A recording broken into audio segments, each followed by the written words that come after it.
to the Blackwood podcast, Morning Wood. Our first podcast of the season to start us off, and this evening we've got some lovely guests in from the club who are captains of each section of the senior section. Am I right in saying that? And we got one from the youth. Yes, so welcome everybody, I hope you enjoy. Yeah, let's go. Obviously, introduce yourself, Gareth. Yes, well I'm my name's Ray, right? I coach the Griffins. I joined the club this year, having been in the club as a kid years ago. Spent my youth time here, played my youth rugby, one season at senior, and I left, and I've come back after all that time. So I'm looking forward to the season.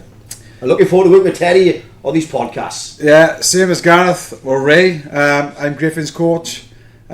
Same, come through me in juniors, senior rugby at Blackwood, and now stepped into coaching, and now another string to my bow, podcasting. Here we go.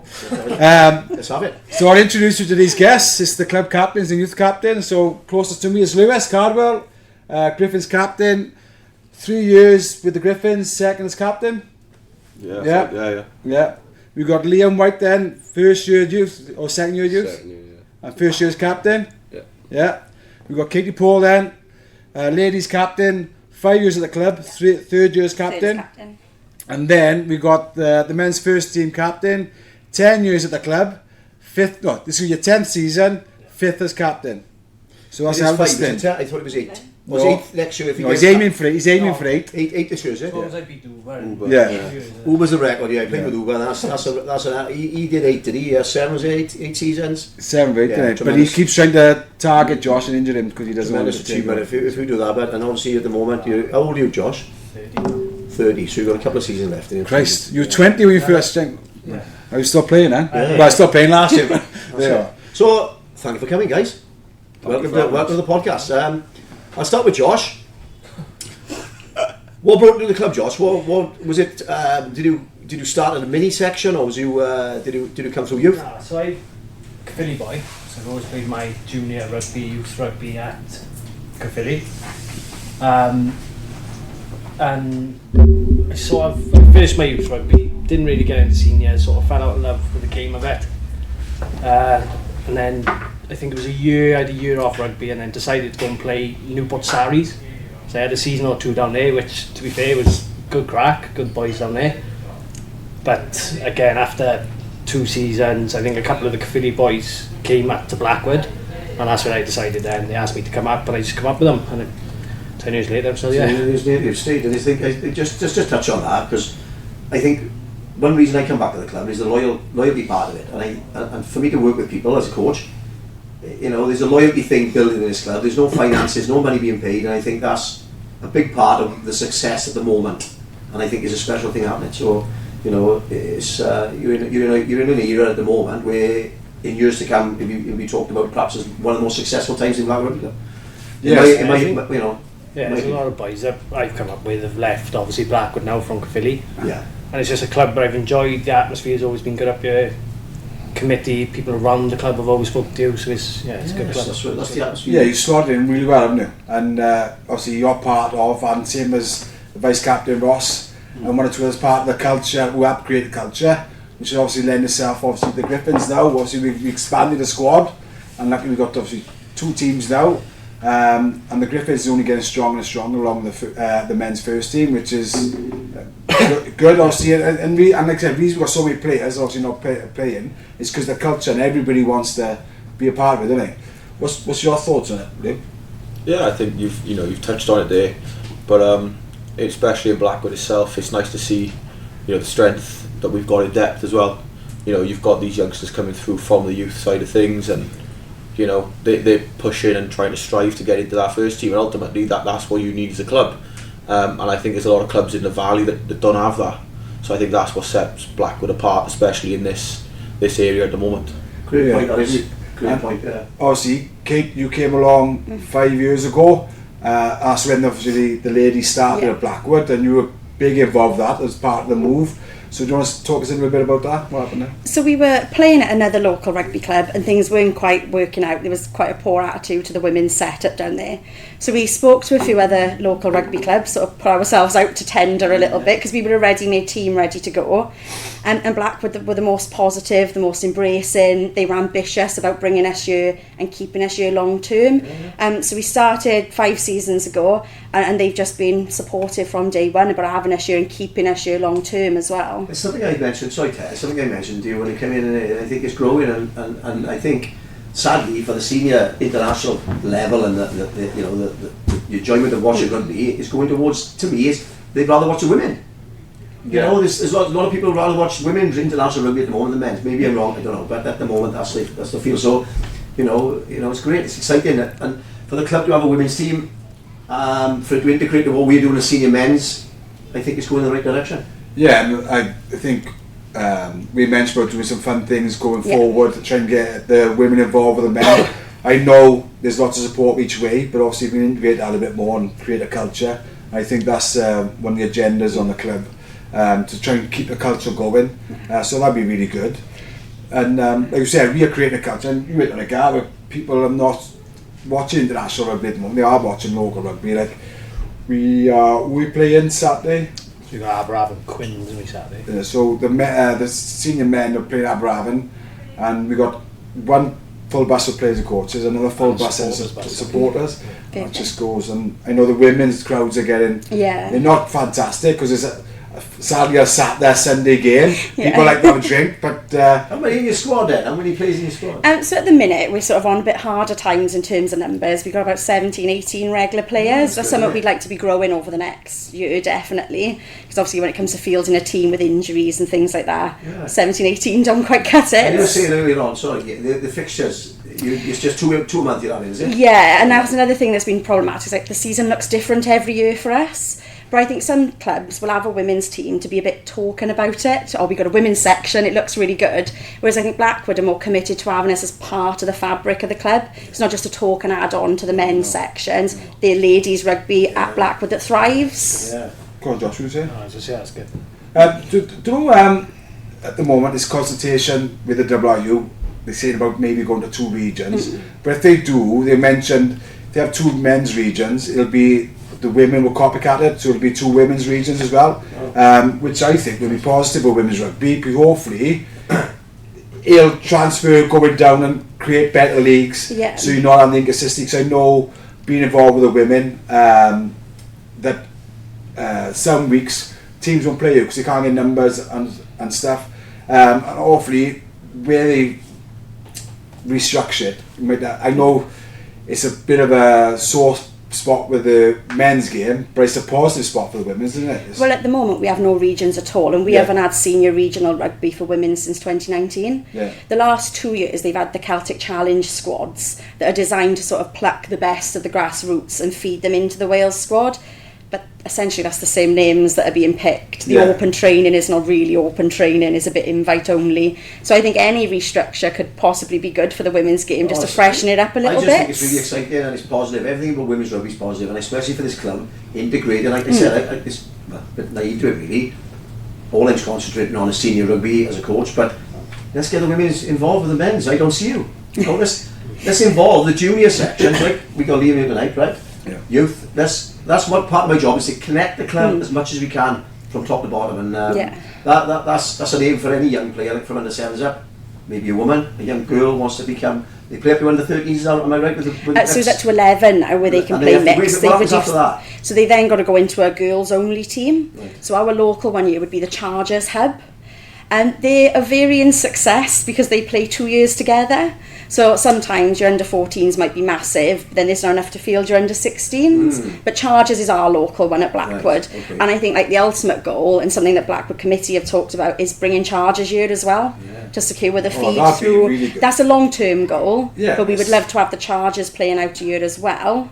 So then we've got the growth through. Well, you know, we obviously talking about the mini rugby then, and obviously bringing Liam involved. I know you're obviously youth rugby now, but you played last year youth rugby, yeah? So I know the men's coaches, senior coaches are positive and trying to get involved with the youth as much as can, speaking to you guys. So there's like a lot of last year youth now playing senior rugby. Most of the ones who turned 18 played a lot of senior rugby last year as well, for the Griffins, which was a massive boost for the Griffins, and we went on and won obviously at Rodney Parade. And I think that's something that we're hoping to do again this year. Get the boys who they turn 18, win the annual game, get them involved with the Griffins. How do you feel about that, and how do you think that fits in with you guys? Yeah, I think it's good because when my brother and all that come up last year, it just made them feel welcome, like Joe, all that as well. And they just find it like a lot better of a crack, I think, than with the youth, I think, last year. Cause that's essential to me, innit? You know, to integrate, like what he's saying there, that's happening. Before it's important that keeps going. It's the vital parts where you connect with the youth. The youth was connecting with the seniors. They know the route. They know who's coaching. What's it like living with your brother, but obviously he's moved to a senior now. Is it hard work in the house or? Nah. Well, he's never. Who's in charge? Because you look bigger than him and harder than him. Yeah. Can you tackle better than him? Yeah, tackle better than him. You look in charge, like he looks younger than you, but he's playing well, Callum. He is playing well. So yeah, I mean it's nice to the two of you play similar positions. 10, 12. Yeah. So next year you'll be fighting for so one day we'll have the brothers playing together. That's exciting, isn't it? That's exciting. So great stuff. But like I said, what I like about the culture at the moment is, like I said, when the boys are the youth, because they've already been involved, it's not so intimidating to step up.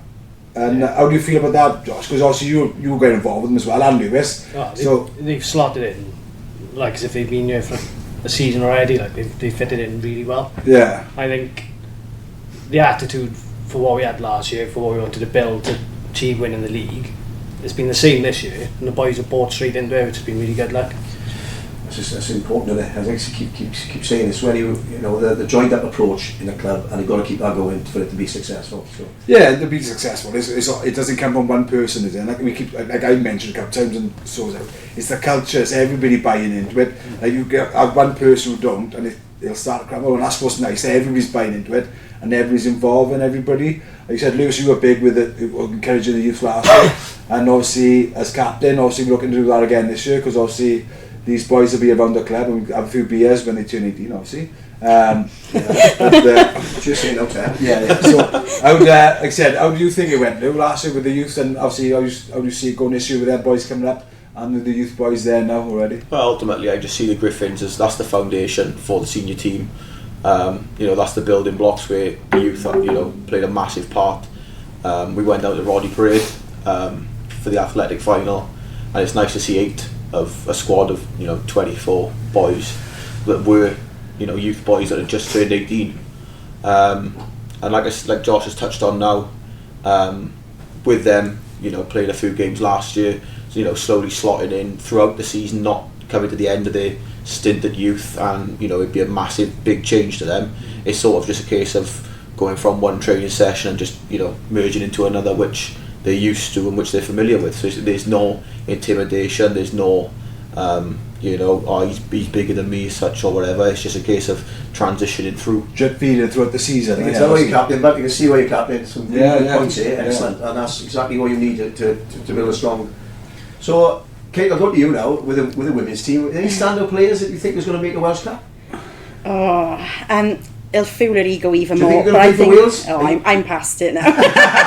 I'm the wrong side of 15 stone and 25 for that. But our scrum half Cat, I think, is a real talent. She's a bit of a firecracker at the minute and doesn't like to listen very much to coaches or captains alike. But she's really, really sharp. Because you were saying about the route to play for Wales, is it like regional? So she could be. Has she got to go to a trial? Like you said, Celtic. Yes, it's the Celtic Challenge that takes place, and it's open trials for it. Sort of invite only, but she's definitely someone I would be encouraging to go along to have the experience of it. She played her first year of senior rugby last year. Her youth rugby was pretty much written out by COVID. She's a live wire on a pitch, and I just think she's got real potential. It's exciting we could have a Welsh Cup. She's a rough diamond, isn't she? Yeah, I think she needs a bit of coaching along there, and she'll know, I think, that of her. But I think she's got some real potential there, definitely. So how do you think? I know you said. There are a few struggles with numbers at the moment with a smaller squad. Obviously, you know the league fixtures now and who you're facing. So, what do you think the potential is this season? What's the ambition for you girls this season? I'm always ambitious, so I would love us to win this league. That's the attitude, girl. I think there's every potential to win it. Yeah. As long as we keep fulfilling these fixtures. Come on, Wood. We're very forwards heavy, which lots of other teams struggle for. They struggle for a good scrum. They struggle for some big ball carriers. So I think if we can focus on playing our style of rugby, the league, we should win the league. Who's I'd your love to coaches? win We the don't mind me league. asking. Who's your- Jacob and Shidey. Oh, the shades. So yeah, Jacob takes care of our forwards and Shai takes care of the backs. So Jacob is he's a Griffins borderline men's yeah. first team player, and he gives a lot of time up with. Massive. with him. It's not just the time coaching, like he's out there doing a session now. I can't tell you how much he voice notes me about line-outs through the week. Oh, that's good. Or He's he's seen a move, or he's seen something he really is What, dedicated training to it. Wednesday night? Yeah, every Wednesday. I'll come up and I'll just come and watch, and if I can help out, I will just put, get the You got patience, man. You got patience. There's a man talking from Yeah. experience. Yeah. It's a different ball game. I coach like kids, youngsters, and it's a different challenge when you're coaching seniors to children because the approach is different. So for women, it's a different thing Yeah. again, isn't it? So yeah, It's something on it. something I was naive to when I got involved with the women. I want to say like a different brand. Like it's obviously rugby's rugby, but and obviously we talk this in culture again. But it's a different product. Yeah. It's women's rugby is not men's rugby. It's just an entertaining, sorry. But it is a different product, and it's something different. I'm watching the Women's World Cup and trying to follow Wales women, and you notice that they are probably there's more brands in women's rugby than it is men's rugby, as in because they're less funded.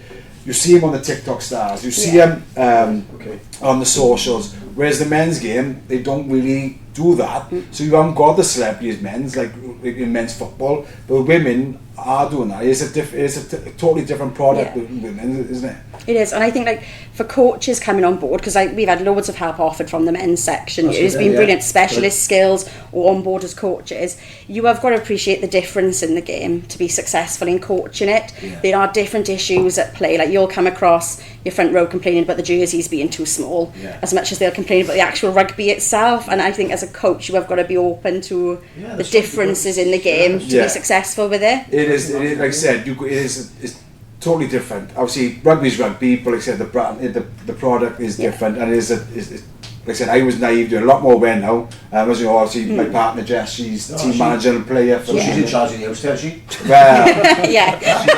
she likes to think she is. So obviously, you're looking to be quite successful this year. When's your first game? 14th of September. Well, good luck. And who's that against? All the best. Away to Abercynon, who's probably our rivals in the league this Oh, year, well, so I don't see bit of no a juicy fight, one. off, mate, No promises. Maybe. So Liam, obviously ambitions for this season. Who's your first game, and what's the ambition for you this season, man? Well, our first game is Friday night against Bedwas, but then our league starts on the 20th of September against Newbridge, I think we started with. Oh, that is a local derby. Yeah. I'm on the voice. And then I think Penalta's in our league. Yeah, I think we've got Penalty on the 18th of October. It's on my birthday. Is it? It's no league shop. So how does it work? I mean, I am again a little bit naive because it's changed. So it's not such a last league, year I is it? think it worked. So they put us in a league, and then last year we ended up winning the league, the Dragons League. So then we went into the Dragons Cup, and I think second place would have gone into the Shield, and then third in like the Ball, and then fourth in the. Oh, it works quite similar to the Griffins League then. Yeah, and then when we come, It's a big part of the club, isn't it? yeah, well we finished first, and last year we went through into the Dragons Cup semi-final and lost 38-17 I think it was to Caldicott. So It's the learning curves, aren't they? Obviously, I think you take more and learn more from losing. You might not enjoy it the same, but you do learn more from losing than you do from winning. Yeah. So it's obviously grounds to build on. And again, I know you've lost a lot of youth boys this year, so you are, again, numbers are tight for yourselves also this year. Yeah. So that might be a challenge to overcome. But it's tight in the group, and there's nothing to say you can't do it and do one better this year. no. We're against time. We run over by now. EastEnders got a hold on BBC. Well, let's just obviously speak to the men's. Yeah, I was just going to say to Josh now, your aspirations, Josh, for the season. Who do you think is going to the standout players for the first team? Well, aspirations, I think we got to aim for the same thing as we did last year. I think we got to aim to win the league, or at least get promoted. And I think we got the personnel throughout the squad, on the field and off. We got the coaches now. And that's obviously aside from Barber and Dai, we got a good mix of coaches and players. And I think as long as we play our own brand of rugby and our processes, I think we are capable of doing it. Yeah. I think in terms of standout players, there's quite a few. There's some boys. It's difficult as coach to pick those teams every week. Oh, we got Behind them, competition. impressed with the backs. I've been really impressed with the skill level on the backs. Really high level skill. So. I think Ben Stokes is definitely one to watch. Yeah. Or Stokesy. If he gets time off work. First game, Josh. So we've got Dowless at home, and start the ball rolling with a win, I think. So Lewis, I know you've been away, sunning. Are you aware of the fixtures this year so far? Yeah. So I think our first game is a week Saturday, which is the 6th of September. Yeah. I think we've got the long travel up to Gwynedd, which was a good over an hour for us. Yeah. Having played them, last going off in the athletic final down in Rodney, I think they're going to be, looking for a bit of revenge. So I think we got to go up there, fighting fit, all guns blazing, and look to, gain the same result. Yeah, so obviously this season, so in the Griffins League, there's 15 teams. Is it 15 teams? But Yeah. we all play each team once, and then same as youth, then it'll be on a league system where you go to the cup, the ball, the plate, and however it works. Top six. Yeah. So obviously we finished. What did we finish last year? So last year I think we finished 6th, which meant we played Gwynedd who finished 5th. Yeah. And like you said, we drew them down there, having, there's no other way to say they absolutely smashed us in the season. We went up there with quite a small team. Excellent. I think they beat us something like 60 odd points to 0. Yeah. As you can imagine, nobody wants to make that travel and have that as a result. But with the right personnel, we turned up with the right attitude on that day, and believed in our skill level, and it just shows what you can do and what the boys can do as a squad. So the ambition this year also is to do one better, maybe. We've got to be aiming for top 3 this year. Like you've said and touched on with Liam, the youth have lost a lot of boys, but that's to our advantage, to our game. Yeah. So we've got to use them players, and ultimately this is our advantage now. There's a lot of things going on, good things going on in the club at the minute. There's a lot of positives, there's a lot of energy, and it's everything that rugby, fundamentals of rugby. So I'm looking forward to the year. So we could keep going and talk on because there's lots of subjects to talk about. But I'm obviously conscious of time and keeping you guys away from your tees. Yeah, so I think there's more things to do on each. So what we say is, gotta get it one back. good luck for the season. Yeah. And obviously we'll all be around the club supporting each other, and obviously let's try and push where the senior men and senior women obviously support each other more again this year, and obviously let's again support the youth as well, get those bonds. But good luck for the season, guys. Thank you very much for coming on. Brilliant, thank you. Thank you very much.